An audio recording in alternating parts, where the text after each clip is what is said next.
आप सभी का इस नए वीडियो सेशन में स्वागत है।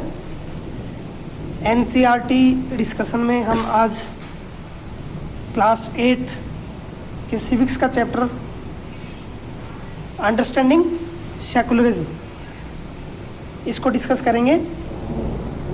इससे पहले इसी बुक का चैप्टर 1 जो था द इंडियन कॉन्स्टिट्यूशन, उसको हमने डिस्कस किया था। उसमें कई चीज़ें हमने देखी, तो उसमें जो इम्पोर्टेंट चीज़ देखी थी वो देखी थी हमने उसके की फीचर्स कि इंडियन कॉन्स्टिट्यूशन के की फीचर्स क्या हैं। तो उनमें मैंने आपको अलग अलग फीचर्स बताए थे, जिनमें बताया था फेडरलिज्म बताया था, पार्लियामेंट्री फॉर्म ऑफ गवर्नमेंट बताया था, सेपरेशन ऑफ पावर बताया था, इसके अलावा उन्हें सेकुलरिज्म बताया था, फंडामेंटल राइट्स बताया था। तो ये सारे की फीचर्स बताए थे। उन्हीं में से एक की फीचर है सेकुलरिज्म। उस चैप्टर को जो हम डिस्कस कर रहे थे तब उसमें ये वर्ड आया था, तब मैंने आपको ये बोला था कि इसको हम अगले वीडियो में या सेकंड चैप्टर में हम इसको डिस्कस करेंगे। तो आज इसी क्रम में हम इसको डिस्कस करेंगे। तो चलते हैं फिर अगली स्लाइड पर। इस स्लाइड में देखिए आपको कई चीज़ें नज़र आ रही होंगी। देखो, pluralism, freedom, society, religious, secular, faith. तो इन चीज़ों का रोल होता है किसमें, किसी भी कंट्री को सेकुलर बनाने में। सेकुलर का मतलब क्या होता है मैं आपको बता देता हूँ। सेकुलर का मतलब होता है, हिंदी में यदि हम इसका अर्थ देखेंगे तो उसका अर्थ हुआ धर्मनिरपेक्ष। क्या अर्थ हुआ? धर्मनिरपेक्ष। तो सेकुलरिज्म का हिंदी में अर्थ क्या हुआ? धर्मनिरपेक्ष। आपको याद रखना है, धर्मनिरपेक्ष। इसका मतलब हुआ कि किसी भी देश की ऐसी शासन व्यवस्था या किसी भी देश का ऐसा पॉलिटिकल सिस्टम जहां धर्म को कोई तवज्जो ना दिया जाए। जैसे हमारी कंट्री के एस्पेक्ट में हम देखें तो हमारी कंट्री का कोई स्पेशल रिलीजन नहीं है। हमारी कंट्री का ये नहीं बोला जा सकता कि इस कंट्री का ये रिलीजन है। कि जैसे कोई भी व्यक्ति या कोई भी इंस्टीट्यूशन ये बात नहीं बोल सकता कि इंडिया का जो रिलीजन है वो हिंदू है या मुस्लिम है या कोई और रिलीजन है। ऐसा नहीं बोला जा सकता। मतलब हमारे यहाँ, अब मैं सेकुलरिज्म का आपको डिफाइन कर रहा हूँ, मतलब किसी भी शासन व्यवस्था, किसी भी पॉलिटिकल सिस्टम में यदि सभी व्यक्तियों को अपना अपना रिलीजन, अपने अपने बिलीफ मानने की छूट हो और उनको एक्सरसाइज करने की छूट हो, यानी वो अपने बिलीफ, अपने रिलीजन को का प्रोफेशन कर सकते हैं, उनका प्रोपोगेट कर सकते हैं और उनको क्या कर सकते हैं, मान सकते हैं, तो वो देश होता है सेकुलरिज्म। तो हमारा कंट्री क्या है? एक सेकुलर कंट्री है। हमारा कंट्री कैसा है? एक सेकुलर कंट्री, यानी धर्मनिरपेक्ष। यानी हमारे देश का कोई पर्टिकुलर रिलीजन नहीं है। यहाँ पर रहने वाले या इसकी टेरिटरी में रहने वाले सभी नागरिकों को अपना अपना धर्म मानने की आज़ादी है। तो ये होता है सेकुलरिज्म। चलते हैं अगली स्लाइड पर। अब आता है कि हमारे कंट्री में सेकुलर या किसी भी कंट्री में सेकुलरिज्म को क्यों अपनाया गया, किसी भी कंट्री में सेकुलरिज्म को क्यों अपनाया गया। तो देखो बेटा, इसका कई रीज़न रहे हैं कि हिस्ट्री जो है, पास्ट में जो है, उसके कई एग्जाम्पल मिले हैं। किसके? डिस्क्रिमिनेशन के। डिस्क्रिमिनेशन मतलब भेदभाव, एक आदमी के साथ दूसरे के साथ भेदभाव, या एक इंस्टीट्यूशन के साथ किसी दूसरे इंस्टीट्यूशन या व्यक्ति के साथ या इंडिविजुअल के साथ भेदभाव, या किसी स्टेट, कंट्री के साथ किसी पर्टिकुलर स्टेट, किसी पर्टिकुलर कम्युनिटी, किसी पर्टिकुलर इंडिविजुअल के साथ डिस्क्रिमिनेशन। तो ये होता है डिस्क्रिमिनेशन। तो ये एग्जाम्पल देखा है कि हिस्ट्री में जो है वो धर्म के नाम पर, क्योंकि हम यहाँ सेकुलर पढ़ रहे हैं तो सिर्फ रिलीजन को हम यहाँ अपना बेस बनाएंगे। वैसे तो डिस्क्रिमिनेशन का तो कई आधार होता है। मैंने आपको प्रीवियस जो मेरा लेक्चर था उसमें भी आपको बताया था कि डिस्क्रिमिनेशन हमारे संविधान में पूरी तरह से प्रोहिबिट है। किन किन आधार पर? ना तो रेस के आधार पर, ना रिलीजन के आधार पर, ना कास्ट के आधार पर, ना जेंडर के आधार पर, ना प्लेस ऑफ द बर्थ के आधार पर। तो उनमें से एक था रिलीजन। तो तो हमारी कंट्री में भी रिलीजन के आधार पर पूरी तरह से डिस्क्रिमिनेशन को क्या किया गया है, बैन किया गया है। चलो हम आते हैं कि ये इसका कंसेप्ट क्यों आया। इसका कंसेप्ट इसलिए आया कि हिस्ट्री में यदि हम देखेंगे तो बहुत सारे परसिक्यूशंस और डिस्क्रिमिनेशन के एग्जाम्पल हैं। किसके आधार पर? रिलीजन के आधार पर। जब आप अगली क्लास में जाओगे 9th क्लास में, तब वहाँ सीखोगे कि किस तरह हिटलर कहाँ का शासक था? जर्मनी का। और जर्मनी में इसके कारण क्या हुआ था? नरसंहार हुआ था, जीनोसाइड किया था इसने। किसका? यहूदियों का, ज्यूज का। ये देखो ज्यूज एक धर्म होता है यहूदी। इसने बहुत हजारों की संख्या में, लाखों की संख्या में यहूदियों को क्या करवाया था? मार दिया था। क्यों? क्योंकि हिटलर का ये मानना था कि यहूदी धर्म को जो लोग फॉलो करते हैं वो हमसे क्या है? इन्फीरियर हैं, वो हमसे नीचे हैं। तो वो धर्म के आधार पर क्या करता था? डिस्क्रिमिनेशन किया था। तो इसके ऐसे बहुत सारे एग्जाम्पल हमारी हिस्ट्री में आपको मिल जाएंगे। इसीलिए किसी पर्टिकुलर संविधान को बनाते समय सेक्युलर के कंसेप्ट को क्या किया जाता है? इंसर्ट किया जाता है कि किसी भी कंट्री की कोई भी सरकार किसी भी धर्म को फॉलो नहीं करेगी। जैसे हमारी कंट्री क्या है? एक सेक्युलर कंट्री है। और जितनी भी वेस्टर्न यूरोप की जो कंट्री हैं, मैं आपको दिखाऊंगा वेस्टर्न यूरोप में कौन कौन सी कंट्री हैं, वो सब भी क्या है? सेक्युलर। यूएसए क्या है? सेक्युलर। लेकिन इसके अलावा कई कंट्री ऐसे भी हैं जिनका अपना पर्टिकुलर धर्म होता है। जैसे गल्फ कंट्री में आप जाओगे, गल्फ कंट्री मतलब मैं पूरा गल्फ में आपको बताऊंगा, वैसे मैं अभी नाम बता दे रहा हूँ आपको। सऊदी अरब हो गया, यूएई हो गया, इवन आपका पड़ोसी देश पाकिस्तान, वो भी एक सेक्युलर कंट्री नहीं है, क्योंकि पाकिस्तान अपना एक पर्टिकुलर रिलीजन को फॉलो करके चलता है। उसने संविधान में लिखा है कि हमारे देश का जो राष्ट्रीय धर्म होगा वो मुस्लिम होगा। लेकिन वर्ल्ड की ज़्यादा से ज़्यादा जो कंट्री है वो सेक्युलरिज्म के कंसेप्ट को फॉलो करती हैं। तो पहले आपको मैं लेके चलता हूँ मैप पर। पहले हम अगली स्लाइड डिस्कस करते हैं। देखो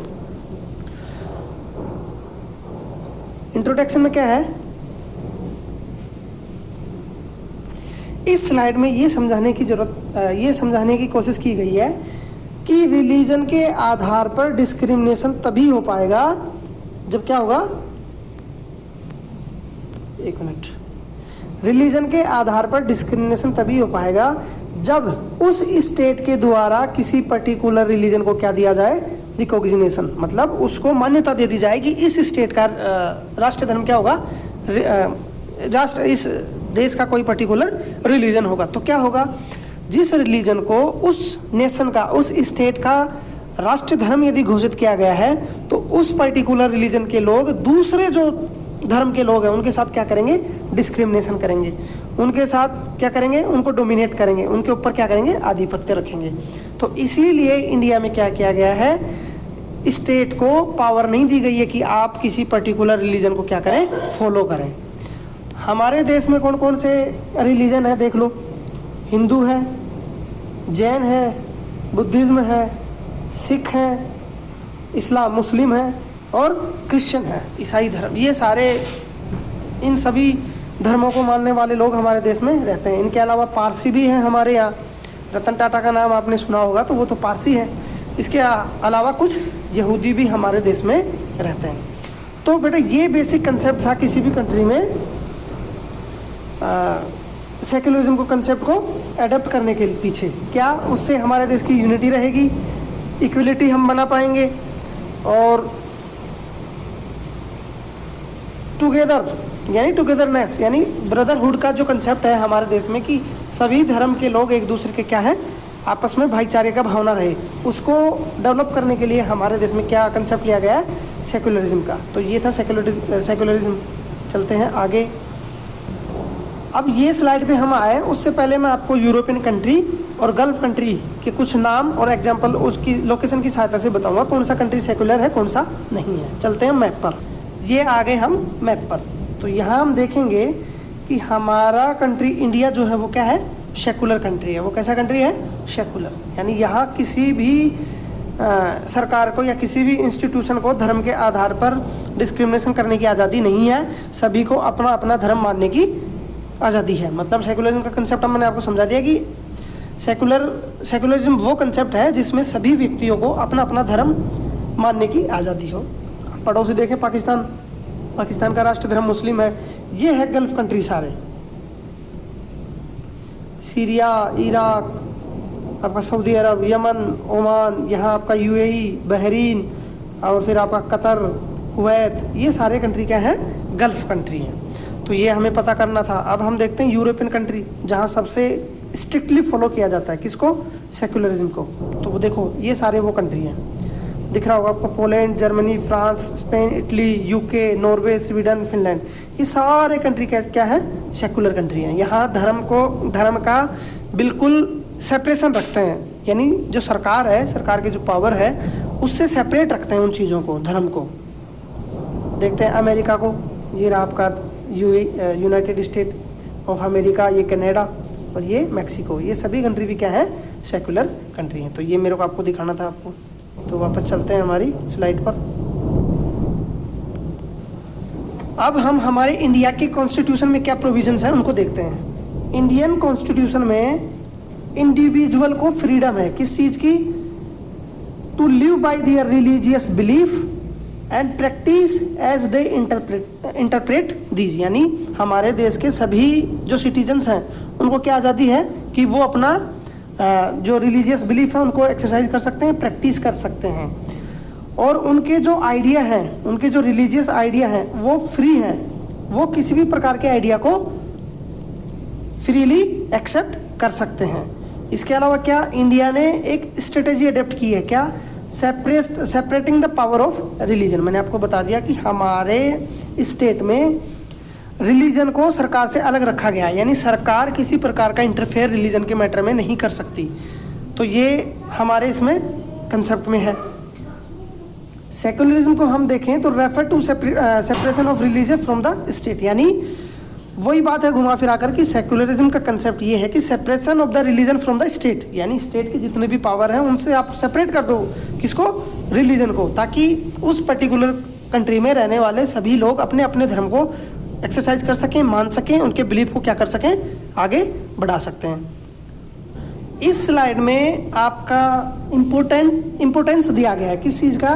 कि separation of religion from the state का क्या इंपॉर्टेंट है। तो देखो इसका इंपॉर्टेंट समझते हैं कि हम वर्ल्ड की जितनी भी कंट्री हैं उनमें ज़्यादा से ज़्यादा कंट्रियों में क्या है? सभी एथनिक ग्रुप या सभी रिलीजियस ग्रुप आपको देखने को मिल जाएंगे। लेकिन जैसे मानो ये कोई कंट्री है, अब इस कंट्री में अलग अलग कम्युनिटी के लोग हैं, अलग अलग रिलीजियस ग्रुप को फॉलो करने वाले लोग हैं। जैसे मानो ये ए रिलीजन हो गया, ये बी हो गया, ये सी हो गया, ये डी हो गया, मतलब अलग अलग रिलीजन हो गए ये। अब इसमें क्या है, यदि आप स्टेट में इसको इन्वॉल्व कर देंगे किसको? रिलीजन को, तो होगा क्या? जैसे मानो ये रिलीजन मेजोरिटी में है और बाकी सब क्या है? माइनॉरिटी में है, यानी कम है, उनकी संख्या जो है, पॉपुलेशन वो क्या है? कम है। अब जब इलेक्शन होंगे तो इलेक्शन में ज़्यादा वेटेज किसका होगा? ज़्यादा जो रिलीजन होंगे वो, तो वो अपनी सरकार बनाएंगे। सरकार जब उनकी बन जाएगी तो जितने भी उस पर्टिकुलर कंट्री में फाइनेंशियल रिसोर्सेज या पावर, जितने भी रिसोर्सेज उनके पास अवेलेबल है उन पर उनका आधिपत्य हो जाएगा। जब उनका उस पर आधिपत्य हो जाएगा तो वो उसके आधार पर जो अदर कम्युनिटी हैं, ये देखो अलग जो बच गई, इनको क्या कर सकते हैं? इनका प्रोसिक्यूशन कर सकते हैं, इनका शोषण कर सकते हैं, इनका एक्सप्लॉयटेशन कर सकते हैं, और इनको क्या कर सकते हैं? डिस्क्रिमिनेट कर सकते हैं। इसीलिए रिलीजन को क्या रखा जाता है? हमेशा सेपरेट रखा जाता है। तो ये इस स्लाइड में आपको समझना था। मेजॉरिटी और माइनॉरिटी, दो आपको कंसेप्ट मैंने बताए। मेजॉरिटी मतलब जैसे दो ग्रुप हैं ए और बी, आप किसी भी कंट्री का एग्जांपल ले लो, ए रिलीजन हो गया, एक बी रिलीजन हो गया। अब ए के तो आदमी है 100 किसी पर्टिकुलर कंट्री में और बी के सिर्फ है 40। तो जब भी डेमोक्रेटिक वे में हम इलेक्शन कराएंगे, क्योंकि डेमोक्रेसी तो तभी होगी ना जब इनका एक्टिव पार्टिसिपेशन होगा। डेमोक्रेसी मतलब जनता का active participation in the rule और गवर्नमेंट। जब इनका एक्टिव पार्टिसिपेशन होगा तो जाहिर सी बात है कि ज़्यादा रिप्रेजेंटेशन इनका होगा, क्योंकि ज़्यादा है, संख्या में ज़्यादा है, तो इनके लोग ज़्यादा चुने जाएंगे, तो सरकार भी इनकी बनेगी। तो फिर ये लोग इनको क्या कर सकते हैं? इनको एक्सप्लॉइट कर सकते हैं। तो इसीलिए यदि आप सेपरेट नहीं करेंगे रिलीजन को स्टेट से, तो डेमोक्रेटिक वे में आप गवर्नमेंट को नहीं चला सकते। मतलब आप ये नहीं बता सकते, ये नहीं बोल सकते कि वो कंट्री क्या है, डेमोक्रेटिक। तो ये इस स्लाइड में आपको समझना था। चलते हैं आगे। अब हमारे इंडियन सेक्युलरिज्म कैसा है, हमारा जो सेक्युलरिज्म का कंसेप्ट है इंडिया में वो कैसा है, उसके बारे में हम सीखते हैं। तो इंडियन कॉन्स्टिट्यूशन में इंडियन स्टेट को क्या डिक्लेयर किया गया है, सेक्युलर। हमारी प्रीएम्बल में लिखा गया है, प्रीएम्बल जो है उसमें लिखा गया है कि इंडिया का जो कॉन्स्टिट्यूशन वो कैसा है, इंडिया का जो कॉन्स्टिट्यूशन का नेचर है वो कैसा है, सेक्युलर का।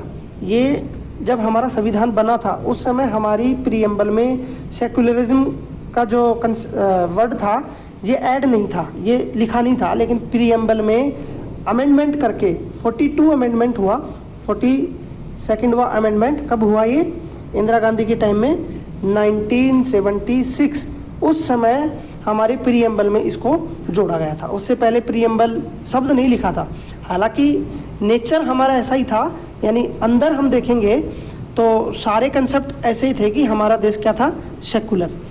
अब हमारे संविधान में ऐसे कौन कौन से प्रोविज़न है, ऐसे कौन कौन से आर्टिकल हैं जिनमें ये दिखता है कि हमारा कंट्री सेक्युलर है। देखो article 14, article 15, article 16, article 25, article 26, article 27, article 28 और 29 और 30, ये सारे आर्टिकल आप पढ़ेंगे तो इसमें आपको कंसेप्ट नज़र आएगा कि किस तरह हमारे देश के संविधान निर्माताओं ने हमारे देश को सेक्युलर बनाया है। देखो आर्टिकल 14 में क्या है कि equal before law. Equal before law मतलब कि सभी लोग कानून की नज़र में बराबर हैं, यानी कानून किसी के साथ भेदभाव नहीं करेगा कि ये पर्टिकुलर इस रिलीजन का है, इस कास्ट का है, इस जाति का है, तो ये सब चीज़ें वहाँ मैटर नहीं करती। आर्टिकल 15 में स्पष्ट लिखा गया है कि स्टेट जो है, यहाँ हमने कानून की बात की, यहाँ हम बात कर रहे हैं स्टेट की। कानून मतलब जुडिशरी, और यहाँ हम बात कर रहे हैं किसकी, कानून की, स्टेट की, गवर्नमेंट की। कि कानून किसी के आधार, ये स्टेट जो है वो 5 जो आधार हैं उनके आधार पर किसी के साथ भी डिस्क्रिमिनेट नहीं कर सकता। वो आधार कौन कौन से हैं, रिलीजन है, कास्ट है, रेस है, जेंडर है, प्लेस ऑफ बर्थ है। सेम चीज़ें 16 में लिखी गई है, लेकिन 16 में एक टर्म क्या है, अपॉर्चुनिटी जोड़ दिया उसमें, एक नया वर्ड। आर्टिकल 16 में क्या जोड़ा, अपॉर्चुनिटी किसकी, अपॉर्चुनिटी जोड़ दी है आपको पब्लिक एम्प्लॉयमेंट। जो एम्प्लॉयमेंट जो दिया जाएगा उसमें सरकार किसी भी आधार पर ये डिस्क्रिमिनेशन नहीं कर सकती कि आप तो इस रिलीजन के हैं इसलिए आपको हम इस जॉब में आपको नहीं ले सकते। तो ये आर्टिकल 16 में था। इसके अलावा मैंने आपको बताया आर्टिकल 25, 26, 27 और 28, ये सारे जो कंसेप्ट हैं ये रिलेटेड है आपके फ्रीडम टू रिलीजन। अब हमारे फंडामेंटल राइट्स में दिए गए हैं, तो मैं एक एक को आपको जल्दी डिस्कस कर देता हूँ। आर्टिकल 25 में स्पष्ट लिखा गया है कि किसी भी पर्टिकुलर इंडिविजुअल को अपना धर्म मानने की, उसको प्रचार करने की और उसको नियंत्रण करने की क्या है, पूरी छूट होगी। आर्टिकल 26 में लिखा गया है कि किसी ग्रुप को, यहाँ इंडिविजुअल को दिया गया था, यहाँ ग्रुप को ये छूट दी गई है कि कोई भी ग्रुप उस पर्टिकुलर रिलीजन को, उस पर्टिकुलर धर्म को क्या कर सकता है, मान सकता है, उसको बढ़ा सकता है, उसको नियंत्रित कर सकता है। आर्टिकल 27 में क्या दिया गया है, आर्टिकल 27 में लिखा गया है कि कोई भी सरकार किसी भी पर्टिकुलर व्यक्ति को इस आधार पर बाध्य नहीं कर सकती कि आप टैक्स दो, किस आधार पर, कि हम इस रिलीजन को बढ़ाना चाहते हैं इसलिए आप हमें टैक्स दो, तो इसको पूरी तरह बैन किया गया आर्टिकल 27 में। आर्टिकल 28 में लिखा गया है कि जितने भी एजुकेशनल इंस्टीट्यूशन है, जैसे हमारी स्कूल, वहाँ किसी भी प्रकार की कोई रिलीजियस एक्टिविटी नहीं होनी चाहिए, यदि होगी तो वो पूरी तरह से गलत है। ये हमारे आर्टिकल 28 में लिखा गया। आर्टिकल 29 में लिखा गया है कि लिंग्विस्टिक और रिलीजियस जो माइनॉरिटी है उनके राइट्स को क्या करना है, प्रोटेक्ट करना है। आर्टिकल 30 में लिखा गया है कि रिलीजियस और लिंग्विस्टिक जो भी माइनॉरिटी है वो अपने एजुकेशनल इंस्टीट्यूशन एस्टेब्लिश कर सकते हैं। समझ में आ गया आपको। आर्टिकल 30 के अंतर्गत ही वेरियस जो इंस्टीट्यूशन है, जैसे मदरसा का कंसेप्ट मैंने आपको पहले ही बताया था, वो आर्टिकल 30 में छूट दी गई है कि कोई भी रिलीजन कि ग्रुप, कोई भी व्यक्ति अपने रिलीजन को आगे बढ़ाने के लिए इसके तहत क्या कर सकता है, किसी भी प्रकार के एजुकेशनल इंस्टीट्यूशन को एस्टेब्लिश कर सकता है। तो ये हमें जानना था। अब सुनो, सेक्युलर हमारे स्टेट में अपनाया गया है, तो ये अपनाया क्यों गया, इसके 3 कारण हैं। 3 कारण कौन कौन से हैं? एक ये कारण है कि एक जो रिलीजियस कम्युनिटी है जो मेजोरिटी में है, वो दूसरे को क्या ना करे, डोमिनेट ना करे, यानी उसके ऊपर अधिकार ना जताए। तो ये कंसेप्ट था। दूसरा कंसेप्ट क्या है कि पर्टिकुलर किसी रिलीजन में भी एक रिलीजन ग्रुप दूसरे को अपने अधीन ना बनाए, मतलब इंट्रा रिलीजियस जो ग्रुप हैं वो भी किसी दूसरे ग्रुप को अपने अधीन ना करें। एग्जाम्पल देता हूं मैं आपको। जैसे ये एक रिलीजन है, हमारा रिलीजन या कोई 2 रिलीजन का एग्जाम्पल आपको मैं दे देता हूँ। हिंदू धर्म में वेरियस कास्ट हैं, रिलीजन एक है लेकिन कास्ट कई है, ABCDE। तो ये ए कास्ट जो है वो दूसरी कास्ट पर डोमिनेट ना करे, ये पूरी तरह बैन करता है। अब मुस्लिम में ले लीजिए, इसमें 2 कम्युनिटी होती हैं, एक शिया एक सुन्नी। तो ऐसा नहीं है कि आप इसको फॉलो करने वाले इसको डोमिनेट करेंगे, इसको फॉलो करने वाले इसको डोमिनेट करेंगे, तो ये पूरी तरह बैन किया गया है। तीसरा क्या है, state does not enforce any particular religion to take away the religious freedom of individual. यानी सेक्युलरिज्म का कंसेप्ट ये है कि स्टेट किसी भी पर्टिकुलर रिलीजन को ना तो उसकी इस फ्रीडम से उसको अलग कर सकता है कि आप इस बिलीफ को ना माने, इस पर्टिकुलर रिलीजन को ना माने, आप इसको फॉलो करें, ऐसा जो स्टेट है वो किसी को भी एनफोर्स नहीं कर सकता। तो इस स्लाइड में ये हमें समझना था। चलते हैं, देखो जो चीज़ें मैंने अभी आपको बताई उसको हम एग्जाम्पल की सहायता से समझते हैं। एक गवर्नमेंट स्कूल का एग्जाम्पल है, 1 मिनट, ये किसका एग्जाम्पल है, गवर्नमेंट स्कूल का। इसमें क्या है कि कोई रिलीजियस एक्टिविटी को सेलिब्रेट करने की बात थी, तो लोग अपने किससे बात करते हैं, टीचर से। ये टीचर है, टीचर बोलते हैं कि हम हमारी स्कूल में किसी भी पर्टिकुलर रिलीजन के फेस्टिवल को सेलिब्रेट नहीं कर सकते, क्योंकि ये संविधान या कोई रूल रेगुलेशन हमें इसकी इजाज़त नहीं देता। तो फिर बाद में ये दोनों बच्चे आपस में बात करते हैं, तो फिर हमें हमारी जो लोकेलिटी है उसमें हमें हमारे रिलीजन को क्या करना है, मानना है या मनाना है या उससे रिलेटेड एक्टिविटी कर सकते हैं। तो हमारे लोकेलिटी में हम कुछ भी कर सकते हैं, लेकिन एजुकेशनल इंस्टीट्यूशंस हैं वहाँ ये सब अलाउ नहीं है। एक कंसेप्ट और सीखिए आप, हमारा इंडियन सेक्युलरिज्म जो है वो क्या है, पॉजिटिव। क्या है वो, पॉजिटिव। बताता हूँ कैसे। और जो वेस्टर्न कंट्री है, वेस्टर्न कंट्री मतलब वेस्टर्न यूरोप, अमेरिका, वहाँ का जो है वो नेगेटिव है। अभी नेगेटिव और पॉजिटिव क्या है ये मैं आपको बता दे रहा हूँ। इंडिया में जितनी भी रिलीजियस एक्टिविटी हैं उनको आप ओपन में कर सकते हैं, मतलब गवर्नमेंट किसी प्रकार का इंटरफेयर नहीं करेगी, बल्कि क्या करेगी, आपको बंदोबस्त में सहायता करेगी। जैसे कोई रिलीजियस जुलूस है वो निकाला जाता है, तो आदमी क्या करते हैं, पुलिस स्टेशन में पहले इंटीमेट कर देंगे कि हमारा ये जुलूस है, हम इसको सड़क पे निकालेंगे, तो आप पूरी बंदोबस्त कीजिए। तो गवर्नमेंट क्या करेगी, बंदोबस्त की व्यवस्था कराएगी। यानी गवर्नमेंट का क्या रुख है, पॉजिटिव, यानी वो उसमें किसी प्रकार इंटरफेयर नहीं कर रही। यदि हम यही कंसेप्ट हम वेस्टर्न कंट्री में देखें, तो वेस्टर्न कंट्री में कोई भी रिलीजियस एक्टिविटी आप गलियों में, बाहर चौराहे में या सड़क पर कहीं भी आप सेलिब्रेट नहीं कर सकते, ये टोटली बैन है। तो ये है नेगेटिव कंसेप्ट ऑफ सेक्युलरिज्म। आपको यदि कोई भी रिलीजियस एक्टिविटी आपको मनानी है तो क्या करेंगे, आप घर में कीजिए, जो घर में है उसी में आप पूरी रिलीजियस एक्टिविटी कीजिए, आप ओपन में नहीं कर सकते। तो हमारा कंसेप्ट जो है वो कैसा है, पॉजिटिव। दूसरा एग्जाम्पल इसमें समझते हैं। ये देखो दूसरा एग्जाम्पल दे रखा है कि 2 दोस्त हैं, उन्होंने स्कूटर लिया, वो चल दिए घूमने के लिए। तो देखो एक के ऊपर हेलमेट है और एक के ऊपर हेलमेट नहीं है, तो ये इसको बोलता है कि आप हेलमेट ले लो, अदरवाइज पुलिस आपको क्या कर देगी, फाइन कर देगी। तो ये बोलता है कि आप चिंता मत करो, मुझे फाइन नहीं लगेगा। क्यों, क्योंकि हमारे आर्टिकल 25 में धर्म की स्वतंत्रता है, उसके अकॉर्डिंग मतलब जितनी भी जो उसकी प्रथाएं, जो रिचुअल्स हैं, उनको क्या कर सकते हैं, आप फॉलो कर सकते हैं। तो सिख धर्म में क्या है कि उनको पगड़ी पहनना है, उनको कृपाण रखना है, तो ये उनकी रिलीजियस फ्रीडम है। तो इसमें गवर्नमेंट उनको क्या करती है, छूट देती है। तो ये हमारा पॉजिटिव कंसेप्ट रहा। चलते हैं आगे।